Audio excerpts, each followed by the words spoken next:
Tuhanlah kekuatan kita, sebab Dia adalah Allah yang luar biasa. Kasih-Nya selalu baru setiap saat. Bapak Ibu Saudara dikasihi oleh Tuhan, pagi hari ini kita mau bersuka cita karena kita memiliki Allah yang luar biasa. Tuhanlah kekuatanmu dan kota bentengmu. Bermasmurlah bagi Tuhan sebab Dia baik. Haleluya. Mari katakan bersama-sama di hadapan Tuhan. Dengan iman mau katakan, Tuhanlah kekuatan dan mazmurmu. Dia gunung batu dan keselamatanku. Hanya padamu hatiku percaya. Kaulah menara dan kota perlindungan. Ku mau selalu bersyukur, sebab cintamu padaku takkan pernah berubah. Hatiku percaya, walau bumi bergoncang, gunung-gunung beranjak, namun kasih setiamu tak pergi dariku. Benar Tuhan, Engkaulah kekuatan buat setiap kami Tuhan. Engkaulah kota benteng kami yang teguh Tuhan. Haleluya. Mari katakan lagi bersama-sama. Tuhanlah kekuatan dan mazmurku. Dia gunung batu. Dia gunung batu dan keselamatan. Hanya padamu hatiku percaya. Kaulah menara dan kota perlindungan. Mari katakan haleluya Tuhan. Ku mau selalu bersyukur, sebab cintamu padaku takkan pernah berubah. Hatiku percaya, walau bumi bergoncang, gunung-gunung beranjak, namun kasih setiamu tak pergi dariku. Ku mau selalu bersyukur, sebab cintamu padaku takkan pernah berubah. Hatiku percaya, walau bumi bergoncang, gunung-gunung beranjak, namun kasih setiamu tak pergi. Kasih setiamu tak pergi dan kasih setiamu tak pergi dariku. Benar Tuhan, kasih setiamu tidak akan pernah pergi dari hidup kami Tuhan. Karena Engkaulah kota benteng kami, sumber kekuatan buat setiap kami. Haleluya.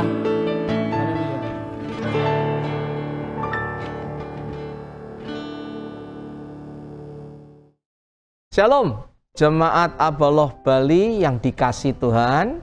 Salam sehat selalu, salam permulaan baru. Hari ini kita kembali membahas proses permulaan baru.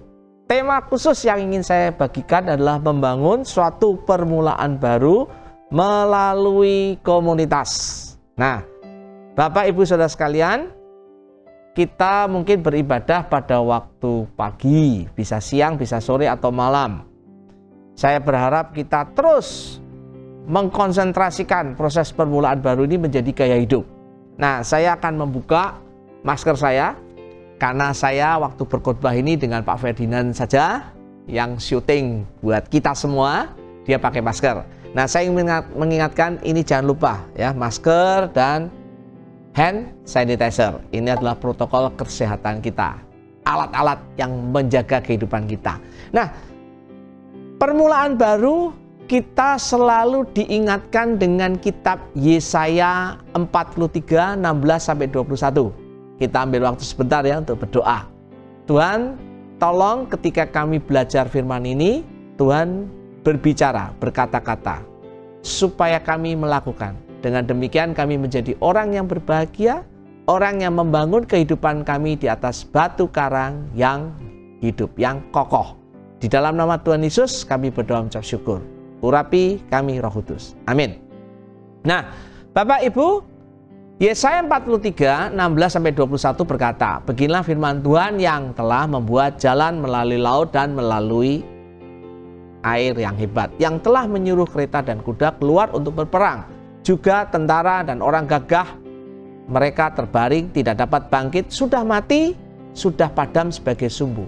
Firman-Nya, janganlah ingat hal-hal yang dahulu, dan janganlah perhatikan hal-hal dari zaman purbakala. Lihat, aku atau Allah telah membuat sesuatu yang baru, dan sekarang sudah tumbuh. Belumkah kamu mengetahuinya? Ya, aku hendak membuat jalan di padang gurun dan sungai-sungai di padang belantara. Binatang hutan akan memuliakan aku, serigala dan burung unta, sebab aku telah membuat air memancar di padang gurun dan sungai-sungai di padang belantara untuk memberi minum umat pilihanku. Ingat, umat yang telah kubentuk bagiku akan memberitakan kemasyhuran Tuhan. Kita diingatkan oleh penatua tentang suatu permulaan baru. Apa yang Tuhan ingatkan? Permulaan baru itu berbeda dengan yang lalu. Karena itu kita nggak boleh mengingat-ingat masa lalu. Kita harus melupakan yang lalu, ya. Bukan kita kita tidak menghargai, tapi karena ada sesuatu yang berbeda akan terjadi dalam kehidupan kita, ya. Baik itu kemampuan, skill, pengetahuan, pengalaman, bahkan keberhasilan atau kesuksesan.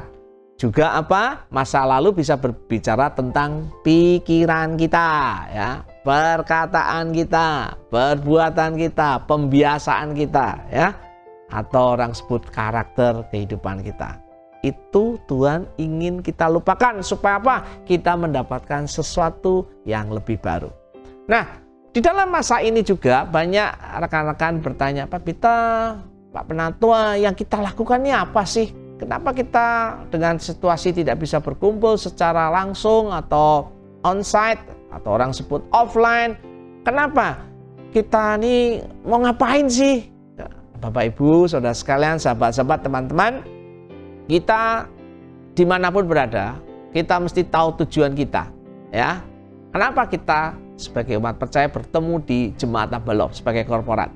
Kita ingin mendatangkan kerajaan Allah dalam setiap bidang kehidupan. Ingat, visi-misi kita adalah menjadi murid Kristus melalui komunitas sejati yang memancarkan gerakan kasih Bapa surgawi untuk menghadirkan kerajaan Allah dalam setiap bidang kehidupan. Pastikan setiap kita di dalam apapun, kondisi apapun, khususnya pandemi ini, kita tetap mau menghadirkan kerajaan dalam setiap bidang kehidupan.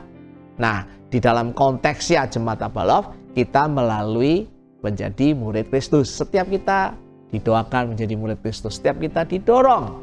Dan bukan hanya itu, setiap kita dibangun melalui komunitas sejati, ya. Komunitas sejati yang kita terus pelajari hari-hari ini. Melalui mana? Komunitas keluarga, komunitas sel, melalui kelompok pembawaan atau mentoring, ya. Kita terus dibangun dengan komunitas sehingga kita bisa memancarkan gerakan kasih Bapa, atau kita bisa menyatakan kasih dan kuasa Allah. Kita bisa menjadi terang dan garam. Nah, ini kita mesti ingat-ingat dalam proses pandemi ini, proses apapun juga, kita mau menghadirkan kerajaan Allah. Nah, tema hari ini cukup unik, cukup khusus. Kenapa? Membangun suatu permulaan baru melalui komunitas. Suatu permulaan baru untuk mendatangkan kerajaan Allah. Sesuatu yang baru supaya kerajaan Allah itu semakin nyata dalam kehidupan kita sehari-hari.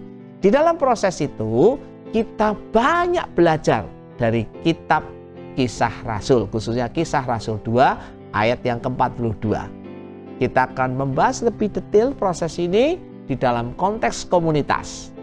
Kisah Rasul 2:42 mengingatkan kita, jemaat itu mereka bertekun dalam pengajaran rasul-rasul dan dalam persekutuan, dan mereka selalu berkumpul untuk memecahkan roti dan berdoa. Di dalam proses ini kita diingatkan melalui ayat ini ada proses yang sangat penting. Dikatakan jemaat itu bertekun.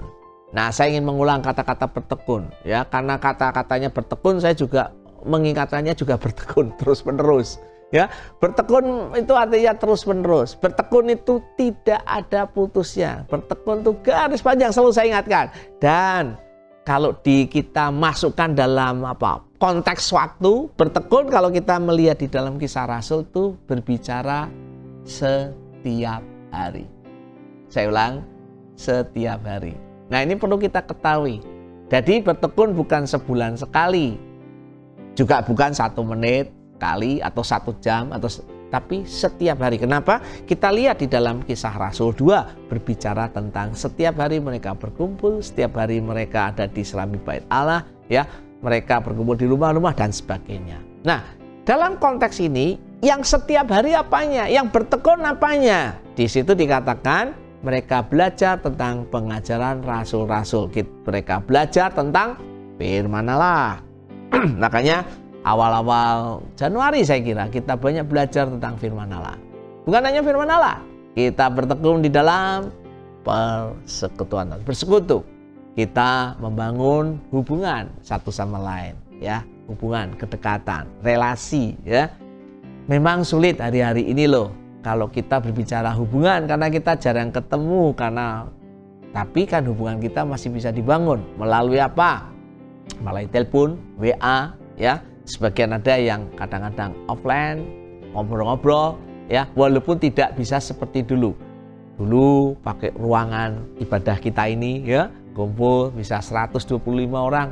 Kalaupun nanti kita berkumpul tidak bisa demikian. Tapi idenya apa? Kita membangun hubungan. Pertanyaannya, Bapak Ibu, kalau kita ketemu apakah betul-betul membangun hubungan? Nah, nanti kita akan bicarakan tentang proses hubungan ini, ya.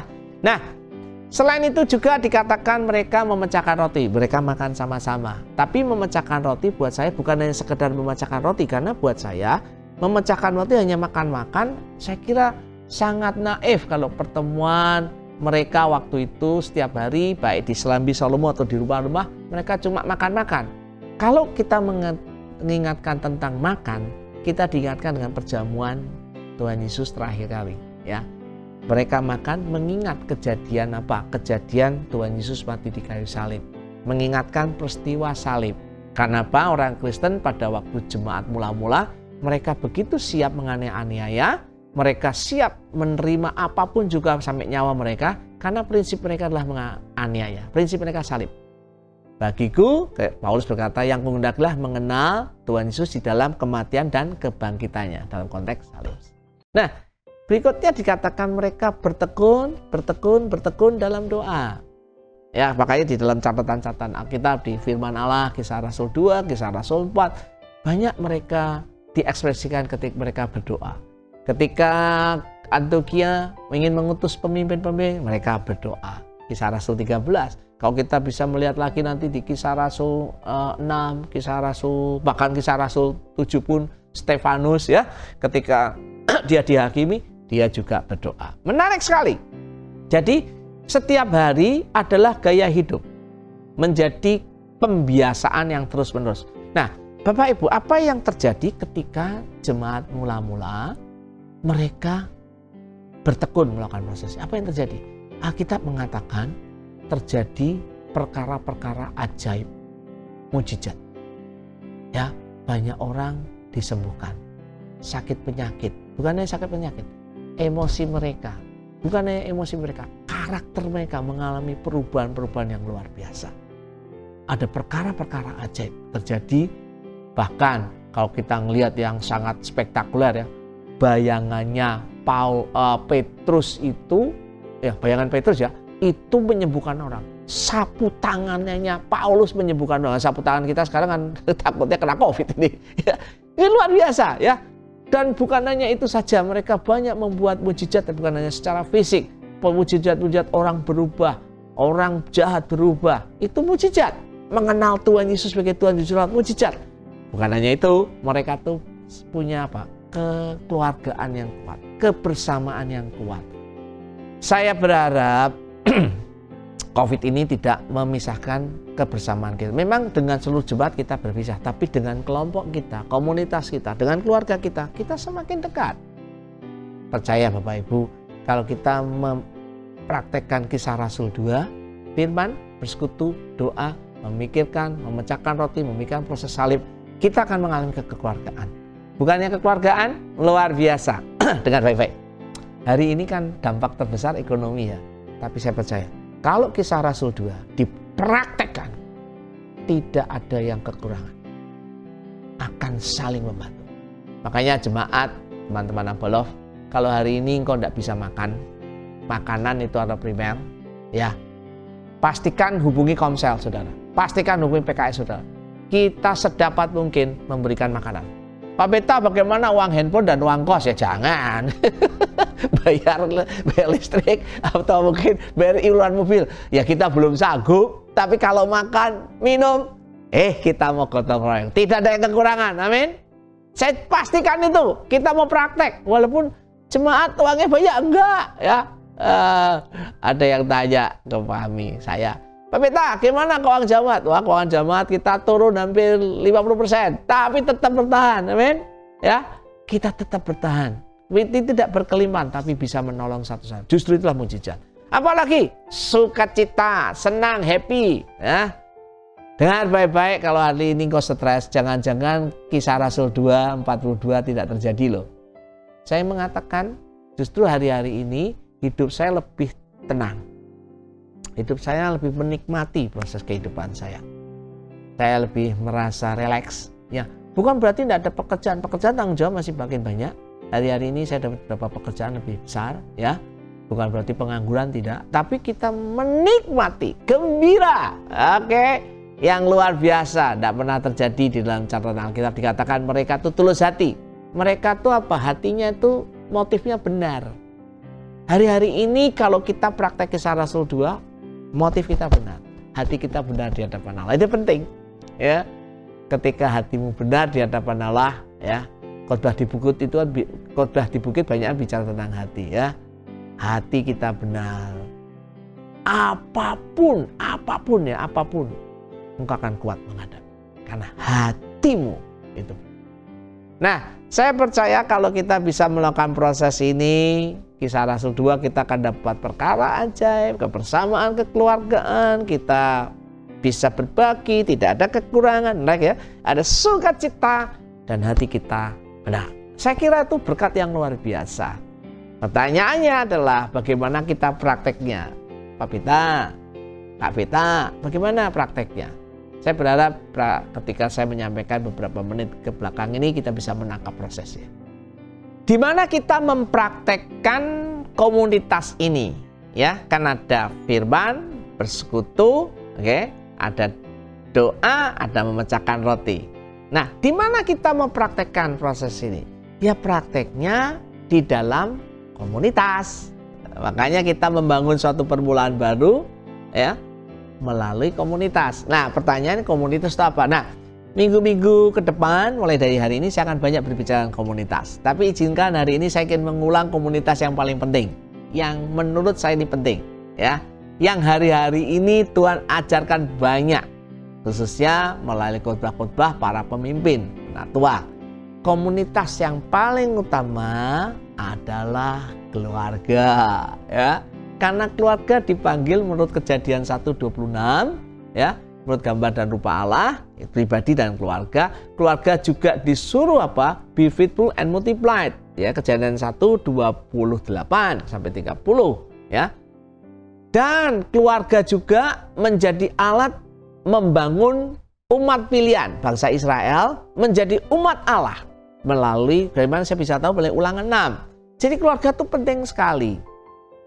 Tentunya selain keluarga ada komunitas lainnya. Misalnya di dalam kelompok pembapaan, pemuritan, atau di Komsel. Nah, izinkan hari ini saya akan memfokuskan dengan keluarga dulu, ya, berkaitan dengan kelompok komunitas sel. Nah, Bapak Ibu Saudara sekalian, bagaimana sih kita mempraktekkan Kisah Rasul 2 di dalam komunitas keluarga? Ayah, ibu, anak, mertua, atau siapapun yang dalam koridor kita tinggal sama-sama di satu rumah. Nah, ini penting sekali. Saya ingin kita mendaratkan Kisah Rasul 2. Saya sudah berbicara mungkin sekitar 6 minggu yang lalu. Nah, saya ingin mengulang sedikit. Kalau kita berbicara Kisah Rasul 2 dan 42 di keluarga, saya memastikan setiap kita, karena ingat, bertekun itu setiap hari.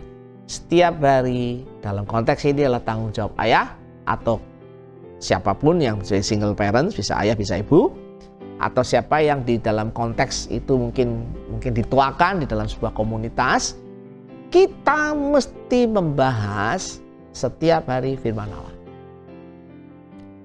Makanya di keluarga setiap hari firman Allah itu menjadi proses yang tidak sulit karena ini di keluarga. Ya namanya keluarga fisikal, keluarga inti kita. Pastikan bapak, ibu, anak, kakek, nenek, ketika satu rumah kita membahas firman Allah. Ada firman yang kita sampaikan setiap hari. Bapak Peta, saya bukan pendeta Pak, saya tidak sekolah Alkitab. Ya bacain Alkitab, apa yang kita dapat di firman Allah. Firman Allah berbicara apa, firman Allah mengatakan apa. Ya, mungkin dengan kita membaca Alkitab kita diingatkan sesuatu pengalaman, ya. Kita diingatkan dari ayat itu menguatkan kita, meneguhkan hati kita, mengoreksi kita, ya.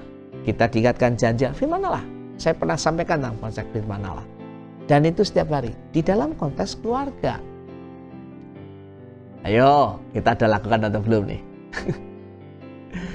Saya hanya mengingatkan, hari ini justru keluarga dapat prioritas dari Tuhan loh. Gara-gara pandemi 1 tahun 1 bulan lebih beberapa hari ini, ya, dari sejak tanggal 15 Maret. Saya memastikan yang paling diuntungkan dalam proses pandemi ini adalah keluarga. Pak Beta, keluargaku kok jadi neraka, tidak surga. Mungkin kita tidak praktek Kisah Rasul 2:41. Kita tidak praktekkan membawa firman itu dalam keluarga kita. Tugas Nabi di dalam perjanjian membawa firman Allah kepada keluarganya. Itu adalah tugas Nabi. Ayah, ibu, anak-anak, apakah engkau membawa proses ini? Nah, apalagi bersekutu. Ya, bersekutu kita mesti bersekutu. Kita mesti ngobrol, kita mesti ambil waktu. Saya dengan Ilena membangun persekutuan dengan Abel, Lisbeth harus setiap hari. Loh, Pak Peter saya tidak punya waktu. Ya digunakanlah waktu itu, ya. Kita mesti manfaatkan waktu itu. Ya, kita mesti ngobrol. Kita mesti share firman Allah.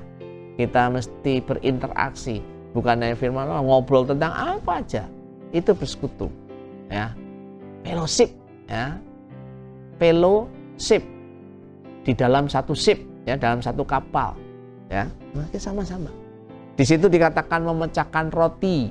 Kita makan bersama, relaks bersama, tapi juga dikaitkan dengan karya Yesus di kayu salib. Bahwa Tuhan Yesus mati buat kita. Tuhan Yesus telah menebus dosa kita. Tuhan Yesus ingin kita melakukan kehendak-Nya. Tuhan Yesus ingin supaya kerajaan Allah dinyatakan pada setiap kita pribadi di keluarga kita. Dan bukan itu aja, berdoa. Saya memastikan setiap hari saya punya waktu mendoakan untuk Eliana, misalnya anak Elizabeth. Saya memastikan juga Eliana mendoakan anak-anak saya dan anak-anak. Saya memastikan di dalam konteks keluarga Elizabeth dan Abel berdoa untuk keluarga mereka. Nah, karena itulah kami punya waktu misbah setiap malam, ya. Di situ kita bisa praktek 4-4-nya, ya. Ya, itu minimal. Di luar itu saya punya waktu sendiri dengan Abel, dengan Elizabeth, dengan Eliana, ya. Jadi kita punya prosesnya dalam konteks itu. Nah, dalam proses ini mungkin teman-teman single akan tanya, waduh, Kak Beta, Om Beta, ya, Pak Penatua, saya ini single di sini. Saya memang punya keluarga. Mungkin khusus untuk Pak Yohanes yang ada di Sumba. Gimana ini? Jangan khawatir, ya. Satu, saran saya nanti kita akan bicara komunitas. Kita mesti membangun komunitas. Ya, kelompok komselmu, ya. Kalau Pak Yohanes nanti saya akan pikirkan karena dia ada di Sumba, ya.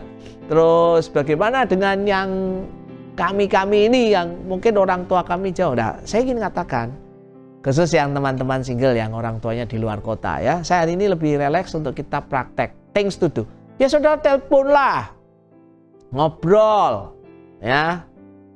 Wah, saya nggak deket ya. Justru waktu ini adalah 1 tahun sudah lewat loh, 1 bulan sekian minggu ini.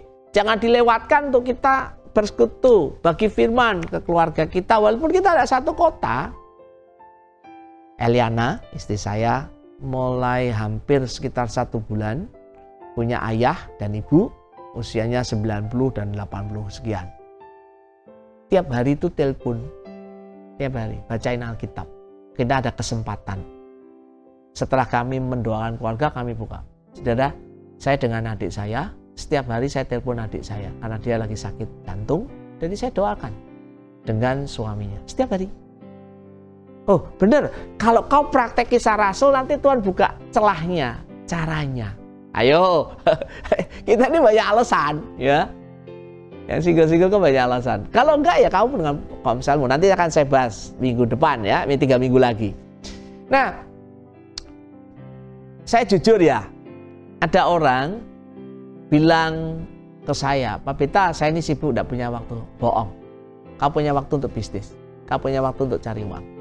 Kau punya waktu ke WC. Hanya masalah nggak prioritas. Ya. Nah, saya ingin mengingatkan, pastikan sudah punya waktu.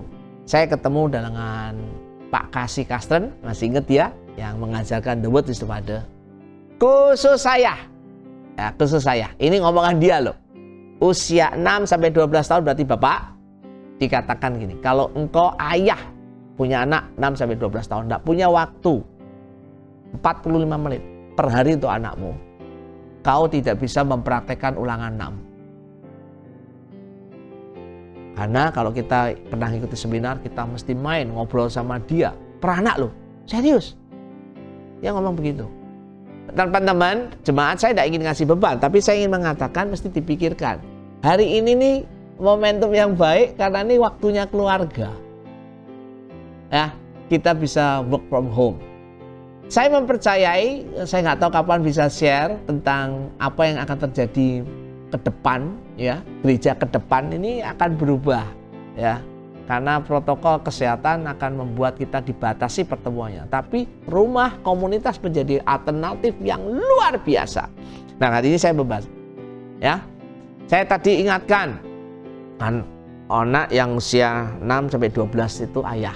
Ayah yang punya anak 6-12 tahun. Kamu punya waktu nggak 45 menit untuk anakmu setiap anak? Pak Peter, saya nggak ngerti.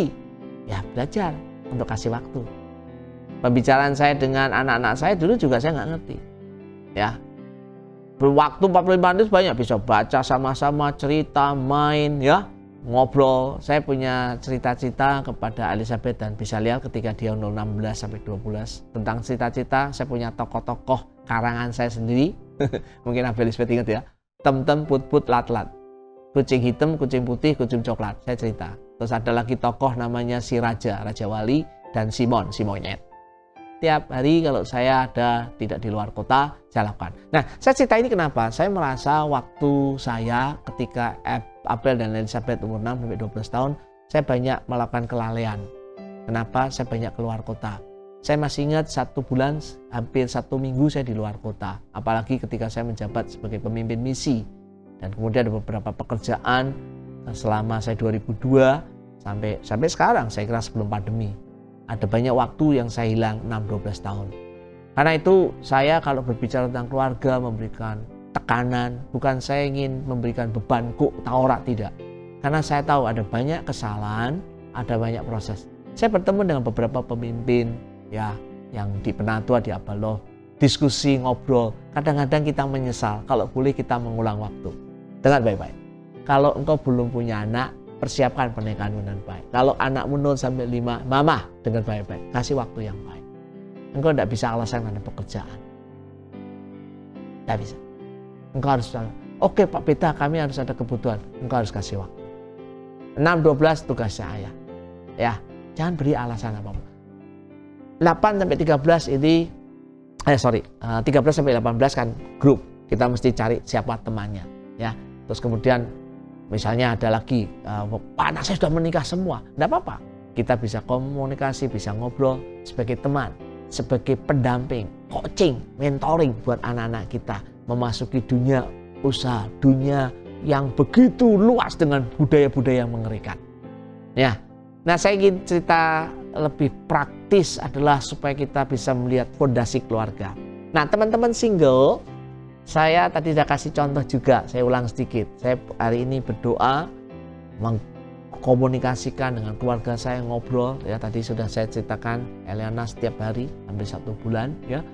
Nah, serunya kalau Eliana cerita tuh papa mamanya pendengarannya tidak sempurna lagi. Kadang-kadang telepon itu dia teriak-teriak ya. Satu rumah dengar semua ya.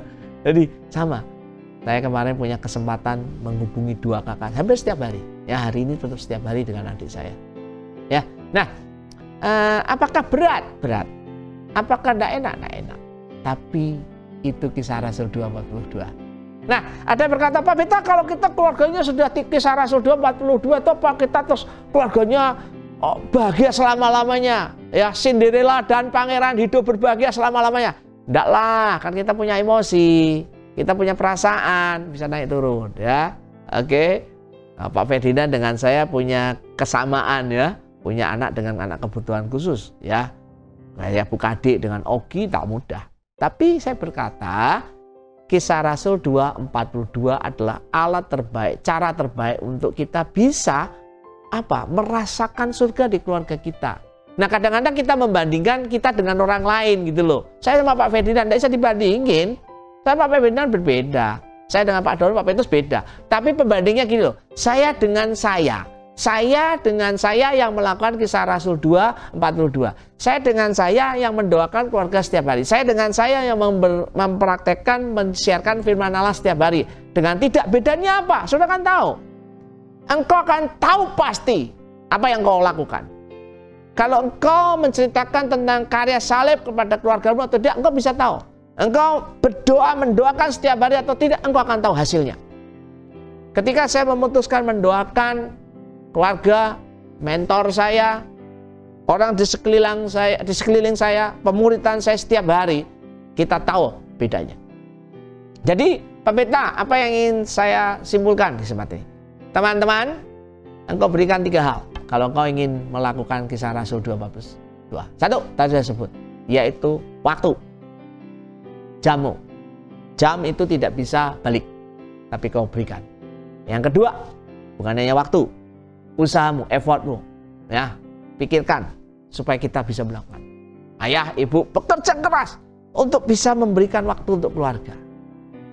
Anak-anak muda, bekerja keras untuk bisa ketemu ayah dan ibumu. Ya, yang satu rumah. Pasti kita usahakan bersama-sama. Ya, jadi anak-anak pelajar, aku tahu kau sibuk, tapi aku tahu juga kau bisa kasih waktu untuk yang game, yang lainnya, TikTok dan sebagainya. Kenapa nggak bisa waktu yang lainnya? Mungkin kau bisa punya waktu untuk kakak pembina, kenapa nggak bisa kasih waktu untuk ayah dan ibumu? Aku pernah remaja lah, saya tahu itu tidak prioritas untuk hidupku. Kasih waktulah. Dan kita butuh uang. Kita mungkin kadang-kadang kita butuh makan bersama ya. Kita butuh, saya kira waktu itu Pak Doni share sama saya. Kadang-kadang kita nggak mau ngasih uang untuk keluarga kita. Kita bisa kasih persembahan di gereja. Ya, udah, aku punya saran juga. Nggak tahu udah izin Bapak Dato atau belum nih. Kalian kalau maaf ya, kalau kalian untuk melakukan sesuatu untuk keluarga makan bersama, ya, karena itu engkau tidak bisa memberikan persembahan gereja, saya pikir oke lah. Saya pikir, karena keluarga itu penting. Ya, kasih prosesnya. Saya percaya itu akan menjadi surga di dalam kehidupanmu. Saya percaya komunitas akan kuat. Seminggu depan atau 3 minggu lagi saya akan berbicara tentang bagaimana dengan komunitas sel. Setelah selesai mendengarkan firman Tuhan, kita akan diskusi dengan keluarga atau komunitas dalam konteks membangun suatu permulaan baru melalui komunitas ya. Nah, saya ingin mengingatkan beberapa hal sebelum kita berdoa bersama. Pertama, saudara-saudara, rekan-rekan yang sudah divaksin, puji Tuhan luar biasa. Dahsyat Allah kita ya. Gereja berusaha untuk mendorong, memberi masukan-masukan supaya kita bisa divaksin, khususnya lansia, guru, ASN, siapa saja, atau orang-orang yang berkaitan dengan dunia pariwisata. Nah, kami berusaha mendorong jemaat memberi informasi. Kalau saudara tidak tahu, bisa kontak ke pemimpin-pemimpin komunitas saudara. Kalau saudara masih ada kebingungan, bisa kontak saya. Setahu saya, Eliana, istri saya, bisa membantu banyak proses ini. Tapi yang saya ingatkan justru hari ini penting, yang sudah vaksin. Saya minta tolong dengan hormat, mohon dengan hormat. Kalau saudara sudah divaksin bukan berarti bebas. Kenapa? Vaksin itu ada 2 kali. Pertama, kemudian saudara menjaga betul kesehatan 1 bulan, baru vaksin kedua. Dari hari vaksin yang kedua ke 1 kedua sudah jaga. Jaga protokol kesehatan 3M kita. Mencuci tangan, terus pakai masker, oke, tangan sanitizer, kemudian menjaga jarak. Tapi ada 2 lagi, coba mengurangi kerumunan ya. Mengurangi aktivitas katanya, ada yang 5M. Apapun proses protokol kesehatan tolong dilakukan. Vaksin kedua bukan berarti sudah selesai, belum. Kita masih punya waktu 1 bulan lagi. Dan itu pun kalau vaksin tertentu Sinovac itu 65%. Artinya apa? Ada 3, mungkin antara 3 atau 4 orang dari 10 orang yang divaksin, vaksinnya tidak terbentuk. Artinya masih ada orang yang bisa ketularan virus.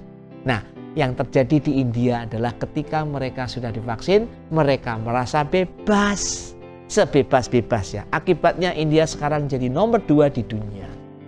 Ya, saya tadi lihat datanya hampir 374.000 sekian meninggal dunia. 374.682 yang terinfeksi 15 juta lebih.